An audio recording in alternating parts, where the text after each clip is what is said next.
I was sent to Earth when my planet Krypton was dying. I feel like I've heard this story before. This is my story.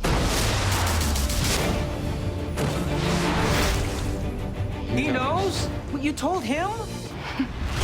This is not a job I take lightly. I can do this, and I don't want to waste a minute of it. She's so cool. Do you maybe have a little crush on Supergirl? You got good taste, kid. I am going to write a kick-ass expose on Supergirl. You're writing it? I'm a writer. It's like riding a bike or severe childhood trauma. You never really lose it. Lucy Lane. Yes, you are.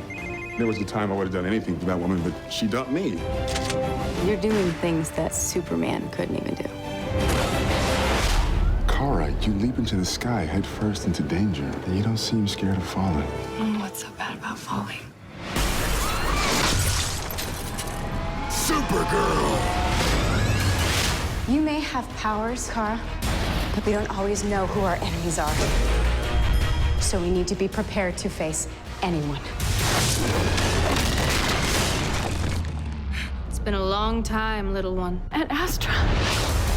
We have to stop her. I'm just trying to keep you safe.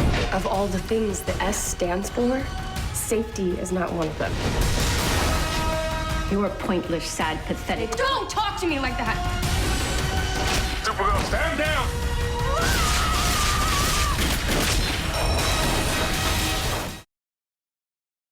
Hey YouTubers, it's Charlie. This is going to be my Supergirl trailer video. They have like a throw forward to all the characters they're going to be bringing on in the next couple of episodes. I've already done an episode 1 review. I think I've actually done 2 reviews. The first one was not spoilery because it was after the leak, but I'll put some links in the description for that. In case you have no idea what's going on with the show, what they're doing essentially is they're riffing on the Richard Donner Superman films, the first 2 Christopher Reeve films. So the tone, the humor, the characters, like the energy just flows from that universe. We also need to address the other big green glowing rock in the room. I love that she's actually wearing this green dress here. Will this show have anything to do with any of the other Warner Brothers DC shows? Currently in season 1, what they're saying is, probably not. Like, it needs to be a success all by itself on CBS. Once it's proven, gets picked up for season 2, then I think they'll talk about some light crossovers. The way I'm thinking about it now is because the multiverse is a thing on The Flash now, because we have all these different Earths, think of Supergirl as happening on a different Earth from the other shows. That's the simplest way to explain why characters aren't talking about other big powerful characters. Like if Superman existed in the universe that The Flash is taking place in, Earth 1 right now, it would be all Cisco talked about. Did you see that freaking badass Kryptonian alien dude beating the shit out of that other guy the other week? Same goes for Batman, multiverse theory of the DC universe. But as you can see in this trailer, really like the characters are their point of crossover. Like we have Supergirl beating the shit out of Red Tornado in this future episode here. He was created by Tio Morrow, who worked at Star Labs. So, already you can kind of see points of crossover. Star Labs is so much fun. There's so many crazy scientists that have worked at Star Labs, least of which is Arthur Light. I'm going to be posting a Flash video after this where I'll talk about Dr. Light, because the Dr. Light that they're actually doing on the Flash TV show is the female Dr. Light. But because Supergirl has the dual identity, she has the Clark Kent thing going on. She has Kara Danvers, who she is during the day, and she has Kara Zor-El, Supergirl, who she is when she's fighting crime. There'll be 2 big bads. The first of which, and I'm just getting into spoilers from episode 1, so just careful if you haven't seen it yet. Okay, here we go. The alien big bad is going to be her aunt Allura, who's her mother's twin sister. So the way they're doing that is it's someone from her family is fighting her that reminds her of her mother. You can kind of see the drama there. That and the Phantom Zone, which is where a lot of the alien threats are going to be coming from. But then you have human threats. Maxwell Lord is going to be the human big bad, although technically he's a metahuman because he's super powerful.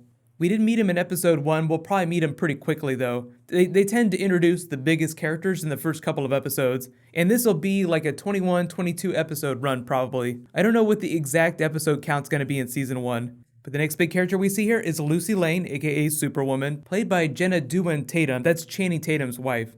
What I think is going to end up happening with her character is it's going to be like a lot of the characters they bring on The Flash. So Lucy Lane, just going to be like regular Lucy Lane. She's not going to get superpowers anytime soon. It's just a fun Easter egg for the comics that she became Superwoman at a certain point. But slowly and slowly they're going to build this out with Superman and Superwoman characters from the comics. And they do get to use a lot of Superman characters. Most of Supergirl's biggest villains are Superman villains too. So of course the TV show is going to get to do a lot of that. The really big strike in Supergirl's favor is that because it's on CBS, it also has big network money, so they can do a lot crazier stuff on screen. But because the series has been in production for a little while, they've also started to announce future characters that we won't see for several episodes. They just cast an official Toy Man, even though this character, Supergirl's friend, admittedly part of her inner circle, is Winslow Schott. His father, Winslow Schott Sr., will be the actual Toy Man. So it sounds like at some point in the series, they might give him a villain arc and he'll turn into Toy Man too, take the mantle from his father. That's always the fun promise of shows that get like 3 or 4 seasons. Friends can become enemies, especially if they were villains in the comics. Killer Frost is the best example of that right now. Danielle Panabaker, awesome on The Flash as Caitlin Snow, but she is going to be so much fun when she turns into Killer Frost. That's actually kind of a fun way to think about Supergirl. Imagine The Flash, like the energy of The Flash, if it were told from one of the female characters' perspectives, if it was a show about Killer Frost. The Flash is told from Barry's perspective because he's the main character.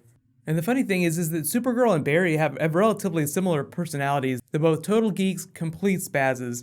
So think about how The Flash Season 1 changed from Episode 1 to Episode 23. I really feel like the second half of that season was amazing. Like Episode 9, that mid-season finale of The Flash last year, was one of the best episodes of TV ever.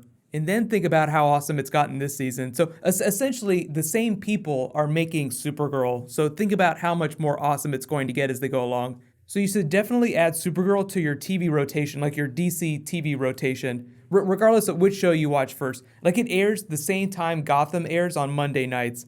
So whether you watch one or the other first, what's going to happen is my videos for Supergirl probably won't post till like Thursdays, so you'll still have plenty of time to catch up on it before I post my video.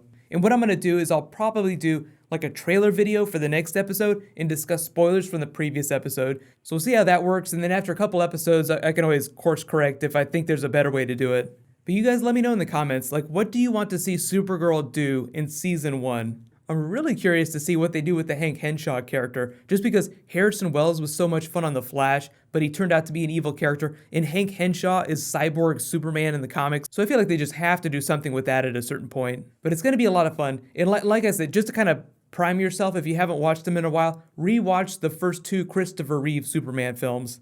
And a big shout out to this week's Reverse Flash Ring giveaway winner. Congratulations to the Matt D. Just private message me on the back end of my channel so I can get your contact info.